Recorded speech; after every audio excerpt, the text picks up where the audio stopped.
Interrompu, le procès de Taku reporté, chronique d'une journée mouvementée. Le procès de Maïdine Taku, Ahmadou Yahya, Seal et d'autres anciens ministres, portant sur des malversations dans le transport universitaire et le montage automobile, s'est ouvert, hier, avant d'être finalement renvoyé au 6 juillet prochain. Le tribunal de Sidi Mamed est la cour d'Alger qui devait ouvrir le procès du patron du groupe TMC, Maïdine Taku, juste après avoir rendu son verdict concernant le procès de l'homme d'affaires Ali Haddad, n'entamera finalement son audience que lundi prochain. Une décision prise après une journée marathon partagée entre un incident à l'audience qui a provoqué le retrait des avocats et une guerre de procédure après le retour des robes noires. C'est vers midi que les prévenus font leur entrée dans la salle d'audience. 19 d'une soixantaine mis en cause dans ce dossier sont en détention.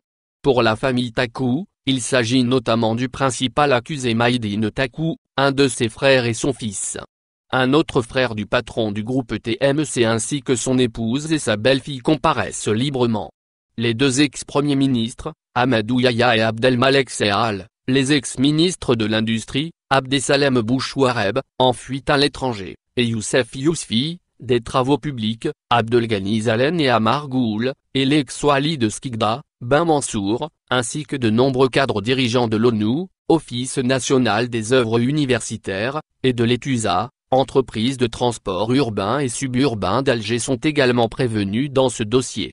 Toutes ces personnes sont déférées devant le tribunal pour plusieurs chefs d'inculpation, parmi lesquels blanchiment d'argent, transfert de biens obtenus par des faits de corruption ou encore incitation d'agents publics à exploiter leur influence dans le but de bénéficier d'indus privilèges. Des griefs liés aux avantages octroyés à l'homme d'affaires dans le cadre de l'industrie du montage automobile, CKD, SKD et ANDI. Ahmadou Yahya à la barre. Mais avant l'ouverture du procès, la présence d'un avocat, M. Amara Mohsen, radié du barreau, va créer un grave incident. La présence de ce dernier dans la salle d'audience en robe noire va amener le bâtonnier, M. Seini, à exiger de la corporation de se retirer jusqu'à ce que la justice prenne ses responsabilités. Un échange virulent entre Amara et le bâtonnier va suivre. Amara, connu pour avoir déjà été à l'origine de plusieurs incidents du genre, ne va pas se gêner pour critiquer le bâtonnier et ses confrères allant jusqu'à dire aux prévenus ce sont des chasseurs de primes. À l'entrée du juge, seul l'avocat radié est présent. Le magistrat qui venait de recevoir une délégation des avocats conduite par le bâtonnier, demande à Amara de quitter la salle s'il n'est pas constitué dans ce dossier, mais ce dernier demande au juge de prendre acte de son renvoi.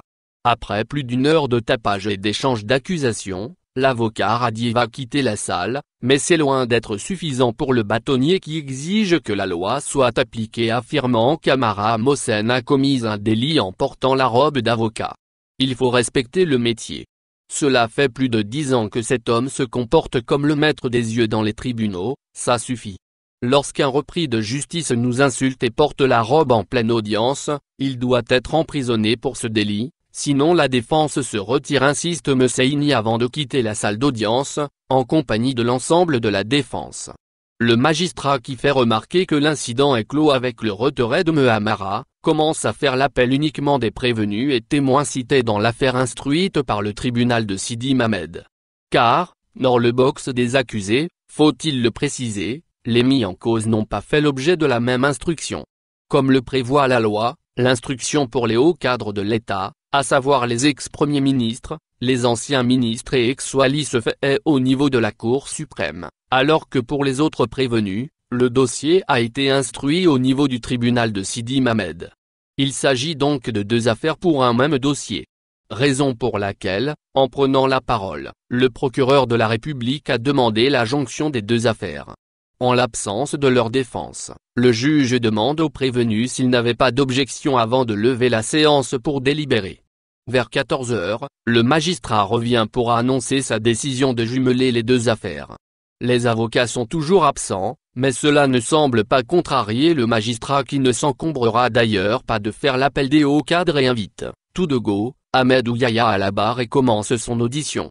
Le tribunal veut vous entendre sur 2 points seulement, la résolution que vous avez signée pour le montage automobile et la liste des 5+5 concernant les opérateurs choisis. dit le magistrat avant d'enchaîner. Vous pouvez également nous éclairer sur le mouvement de votre compte qui contient les 30 milliards de centimes. À l'aise, comme à son accoutumée, l'ex-premier ministre prend la parole. Il commence par appeler au juge qu'il a déjà été condamné pour les mêmes faits dans le premier procès du montage automobile, tenu en mars dernier, et dans le procès Sovac, il y a une dizaine de jours. Concernant le mouvement de mon compte bancaire, sachez monsieur le juge que ce n'est pas après 45 ans de service au sein de l'État que je vais ouvrir un compte dans une banque publique pour y dissimuler de l'argent sale. Dit placidement Ahmed Ouyaya. Le juge revient à la charge et demande la liste des 5+5. L'ex-premier ministre prend le temps de revenir sur le vœu de l'Algérie de se lancer dans la fabrication de l'automobile depuis les années 80. Le projet Fascia, l'idée a germé en 1988. L'Algérie avait prévu de se lancer dans l'aventure avec les Italiens, mais ce n'est qu'en 1996 que le projet a été finalisé. À ce moment, il y avait le terrorisme. Le projet est tombé à l'eau et l'Algérie a continué d'importer des véhicules. Avec la chute du prix du pétrole et une facture dépassant les 600 milliards de centimes d'importation de véhicules, l'État a pensé au montage de véhicules. Pour le choix des 5 opérateurs qui allaient assurer le montage automobile en Algérie, Ahmed Ouyaya fera savoir que l'ex-ministre de l'Industrie, Youssef Yousfi, lui avait fait parvenir, fin 2017, une liste de 89 opérateurs, tous types confondus. Il fallait faire un choix. Nous avons alors choisi 5 pour le montage des véhicules lourds et 5 autres pour les légers. Beaucoup ont protesté et la présidence a demandé à ce qu'on essaye de trouver un compromis. Dans la nouvelle liste qui nous a été transmise d'une 40aine d'opérateurs, 2 noms ont été rajoutés, Arbaoui et un autre. Et avec ça, nous étions déjà à 5 milliards dinars d'importation par an pour les kits SKD et CKD. Nous ne pouvions élargir plus. L'acte d'inculpation contient plus de 1065 pages et alors qu'Ahmed Ouyaya était lancé dans son exposé pour expliquer au juge les raisons qui l'ont mené à prendre certaines décisions, une nuée de robes noires fait son entrée dans la salle. Les avocats interrompent l'audition et exigent l'arrêt de l'audience en raison de l'absence de conditions pour la tenue d'un procès équitable. Ces derniers rappellent aux juges qu'ils n'ont pas reçu l'arrêt de renvoi de l'affaire instruite devant le tribunal de Sidi Mamed programmé depuis à peine 48 heures. En fait, ce n'est que lundi dernier que l'ordonnance de renvoi du tribunal de Sidi Mamed a été remise à certains avocats, alors que celle de la Cour suprême était prête depuis 2 mois. L'acte d'inculpation contient plus de 1065 pages et la défense des prévenus poursuivis par le tribunal de Sidi Mamed a, tout naturellement, exigé un délai pour l'étude du contenu. Ce que le magistrat va refuser dans un premier temps, proposant aux avocats de poursuivre les auditions des prévenus de la Cour suprême et de n'entamer celle des prévenus de Sidi Mamed que lundi prochain, ce qui leur laissera largement le temps de prendre connaissance du dossier. Grande confusion. Les avocats osent le ton et refusent de céder à la pression du magistrat. Cela fait 1 année qu'on attend ce procès et on nous refuse le droit d'un délai pour examiner le dossier. Ce n'est pas juste. Le juge va considérablement insister pour la poursuite du procès. Il faut respecter la décision du tribunal qui a refusé le report.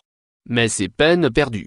Même l'intervention du procureur de la République qui va rappeler aux avocats qu'à l'entame du procès, ils étaient absents et que les absents ont toujours tort, ne convainc pas la défense. Le juge se voit dans l'obligation de lever la séance pour entrer dans une longue négociation avec les avocats à l'issue de laquelle il annonce le report au lundi prochain. Abonnez-vous à notre chaîne. Cliquez sur j'aime et activez la cloche pour rester au courant de l'actualité. Merci.